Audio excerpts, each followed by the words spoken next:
สวัสดีครับผมสราวุธครับผมอ่าบรรทัดแรกนะครับเป็นเดลแคร์สติกไทป์หนึ่งนะครับบังคับเช็ค Data Type เข้มงวดเพื่อความปลอดภัยนัดต่อมาเป็น Final Class Product นะครับคือล็อกคลาสไม่ให้สืบทอดป้องกันการแก้ไขพฤติกรรมส่วนบรรทัดที่สามเป็นบรรทัดที่สี่เป็น Public Private Set นะครับ คือ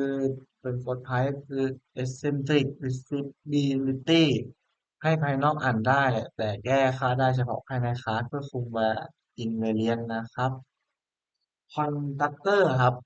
ใช้ property promotion กำหนด ID int name นะครับ type ID name delivery นะครับแล้วก็ส่งค่า price ตัวผ่าน validate price ก่อนเซตค่านะครับ ส่วน apply discount นะครับเช็คการ์ดถ้าเปอร์เซ็นต์ไม่อยู่ในช่วง0 ถึง 100ก็จะโยนเลิกแบบนะครับอ่display price นะครับการจะจัดรูปแบบข้อความแสดงชื่อรหัสแล้วก็ราคาด้วย spend f นะครับส่วน validate price นะครับ